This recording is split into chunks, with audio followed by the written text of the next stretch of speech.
You guys are talking about this RØKKR announcement, so let's see what we're talking about. So I have the roster update video here. We actually scrimmed them today. Let's watch this announcement. Let's get some opinions and thoughts from you guys, and let's go into it, all right?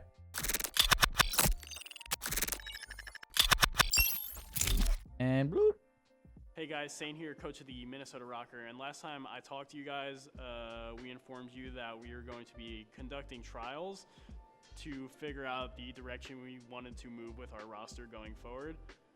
And going into trials, a player we were really high on was Havok from Challengers. He has been dominating the NA Challenger scene for a few months now, won 7 cups in a row, and has been putting up some pretty incredible stats as an SMG. And from the second we brought him on, we saw immediate impact.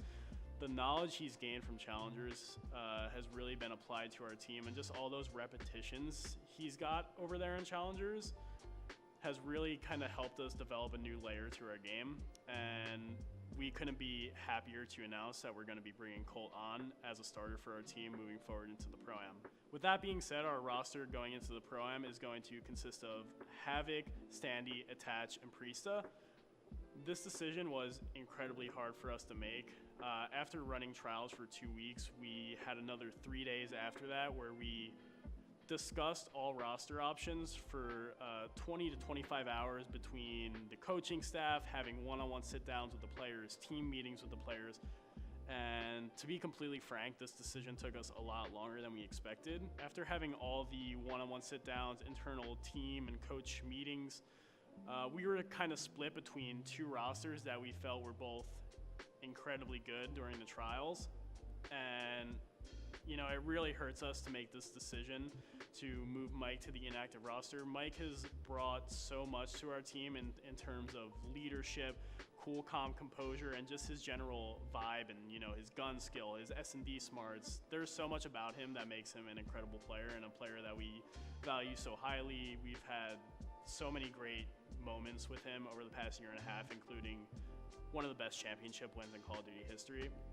So this decision was a rough one for us to make, and we're going to be monitoring this roster incredibly closely moving into the Pro-Am in the following days to make sure it's following along the trajectory that we expect it to. And that's because we hold ourselves to such incredibly high expectations where we expect nothing less than wins. Okay, hold up. I'm not done. There's more stuff to look at. Pretty sure MajorManiak had a tweet, right? So this is his tweet. So weird being on the left side. I got my Valorant cam still on. So yeah, MajorManiak tweeted basically, I've been benched by RØKKR for a second time. I not only feel disrespected, but let down by those around me. Not sure what's next, but I'll elevate further from the situation yet again. ... What do you guys think, chat? What do you guys think? I'm curious to see your thoughts on all of this. But don't get me wrong, Colt's a beast. I'm actually very, very happy for Colt. He's in the league. You know, I think that's really cool. Like, you know, good for them. I mean, good for him. I think Colt deserves to be in the league. I think he should have already been in the league earlier than this. So, you know, Colt obviously turning down New York and not being happy ends up working out for him in the long run, considering he wanted to be happy on a roster, and this was the team that it was going to be with. You know what's actually kind of confusing to me, though? I guess this doesn't really have anything to do with Colt because he doesn't make these decisions.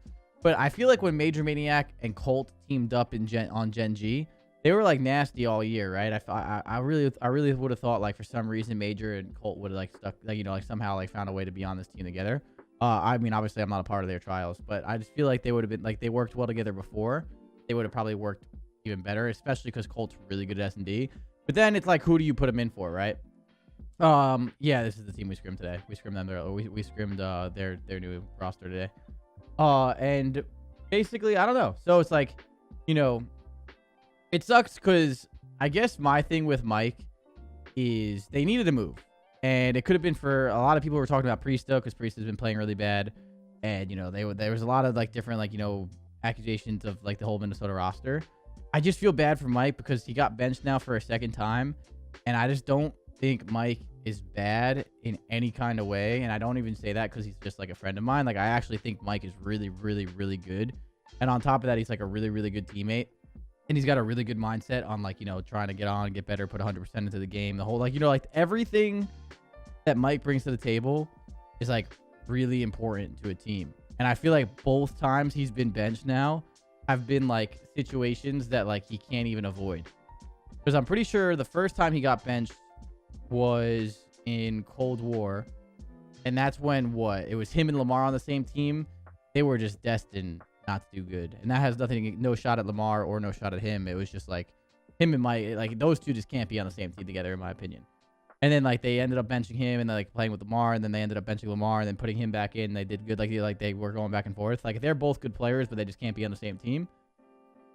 And then now like you have, you know, this situation where it's like, again, like what do you do? Because the only other person you could have done it was like, you know, I guess like people were saying bench Preston, but like, I don't know. They needed to move, so we'll see. I feel bad for him though, because I truly do think he's like incredible. So I feel bad for Mike. I don't think Mike's done, not even close, and I think he'll bounce back from this and be really good again. I think Mike just needs to find himself in a situation where like he gets to be like, you know, the guy on the team where he doesn't I get put in this situation, I guess, again. Like it's just weird. Like I feel like he's always like trying to like either like play around like someone else or do something else. I don't know. I feel like Mike's a fucking beast. But at the same time, I guess like people are saying, you know, like what a lot of people's like criticism with them was like benching him or like, you know, getting someone like Colt speeds up their play style. Like, I don't know. The team just wasn't working. That's what I mean. I feel like the team just doesn't work, and like then it's like he kind of just gets screwed, you know? But we'll see, because now I guess the big thing for this though is like what someone just said in the chat. You take out Mike, right? You lose a lot of S&D presence. Let alone they have really good S&D players. Colt Havok is very good at S&D, just in a different way. Like they're obviously two different kind of players in S&D, both very, very good at their role. So I don't know. This could be obviously a huge risk in the sense like they were really locking key in S&D, but they weren't winning respawns. Maybe they get a little bit better at respawn, but if they get worse at S&D, like was it worth it kind of thing? We'll see. Obviously they're a super new team, so they have a lot to, you know, practice and get on the same page. I'll say one thing though. This Pro-Am is like the perfect time to do this because the Pro-Am doesn't really matter outside of like, you know, obviously like trying to win and obviously money on the line. But in the sense of just like, you know, the majors and stuff and like leading up to champs, it's like a really, really, really, really good practice event. So like this is the best time to get practicing with your new roster and really see if like you want to commit to this or not. So we'll see like I guess how it goes for them. But I just feel bad for Mike, bro, because I'm telling you, man, Mike is such a good teammate. He's so easy to work with. Like, it's just tough, bro.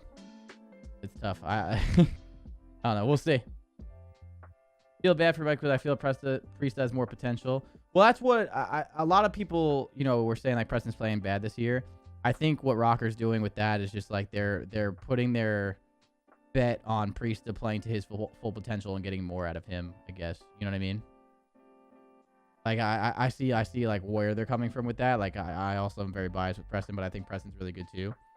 But I don't know. I just feel like Mike has gotten super unlucky the last couple of times. Even like when we had to make the roster change with our Atlanta FaZe team. Like again, we were the #1 team all year in the sense of like standings. Obviously, we got second at champs. We got shit on, but like still, you know, getting first in the league and then second at champs is not a bad year. And then it goes from 5v5 to 4v4.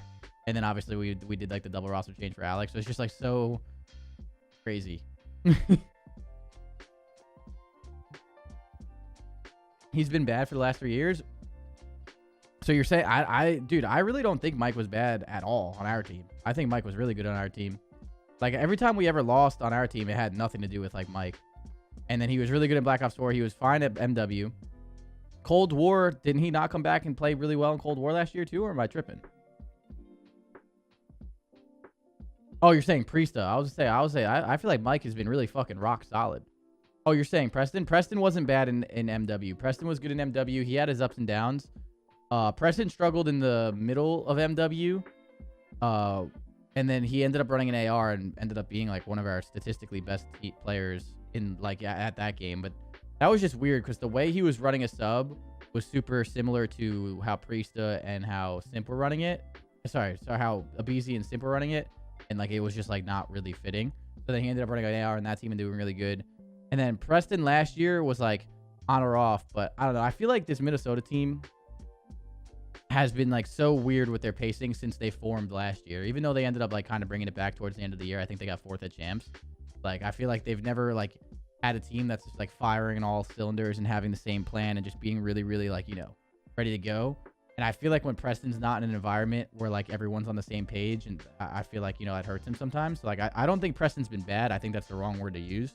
I just don't think, like, again, that team's been like getting the full potential out of him, just because I feel like there's always been like some weird pacing issue. So this might be the change that helps him out a lot, though. Preston has made 7 role switches in the last 3 CODs.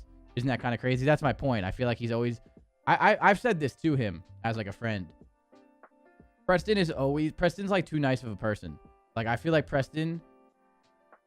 I feel like Preston is always like trying to change up how he is to make someone else better, or to make the team better, or to make others better, and like not worried about himself, where like he knows damn sure what he's better at on the game. Like he's like super flexible and super versatile, so he might be better with an AR in one game that, you know, like kind of goes back and forth. But like even like on our team when I was on FaZe with him, like he knew for damn sure he was probably the best SOG on our team, but like he also, like, I forget what it was, you know, like people didn't want to run the fucking main SOG, and like they didn't want to run an AR, so he had to run it. You know what I mean? Like he's too nice, bro. Where Preston, in my opinion, if I was as talented as Preston, I would just tell motherfuckers like, listen, I'm doing this role, and you guys can either play around me or get the fuck out of here. Obviously, that's not the best attitude to have. Like, Preston's attitude is really good, but I feel like, yeah, that, like, I feel like that also hurts him sometimes. He's like almost too much of a team player, you know, where like sometimes he's got to put his foot down. But I've told him that before, and but like, we'll see. I'm excited to see this new RØKKR team obviously play. We'll see how it goes.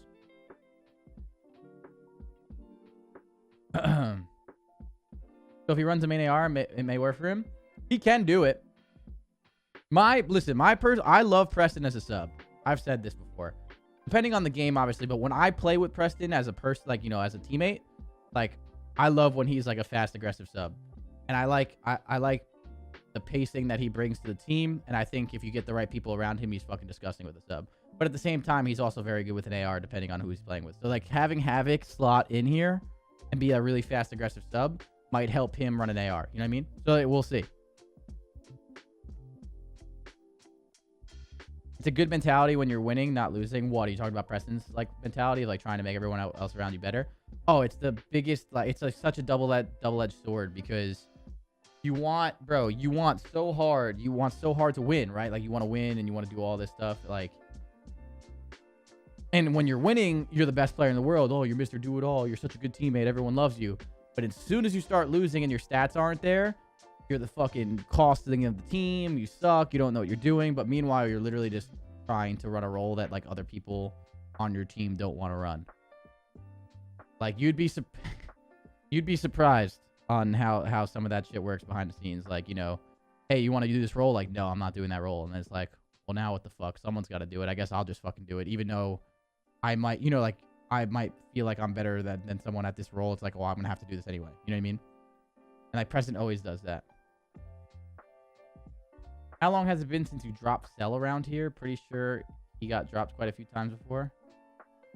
I drop Cell every day on this chat in this stream, bro. Havok emphasizes VOD review a lot. That doesn't impress me.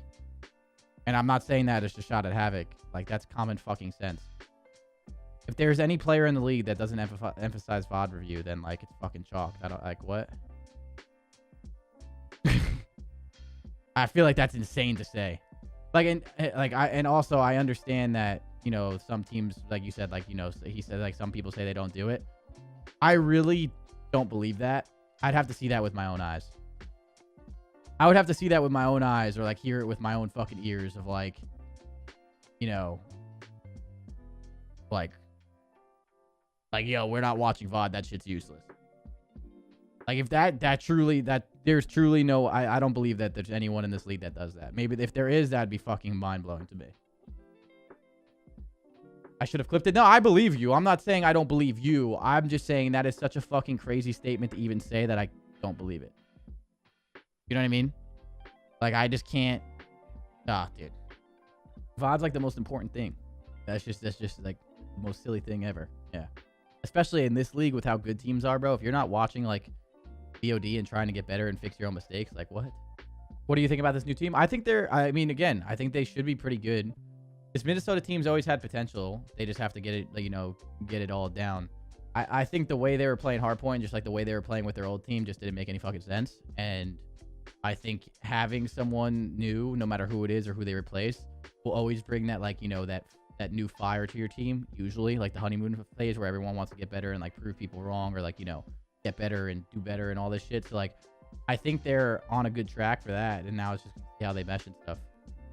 A lot of this team is getting the potential out of Priesta. Would be super important, but like I think the biggest thing for them is like getting on the same page.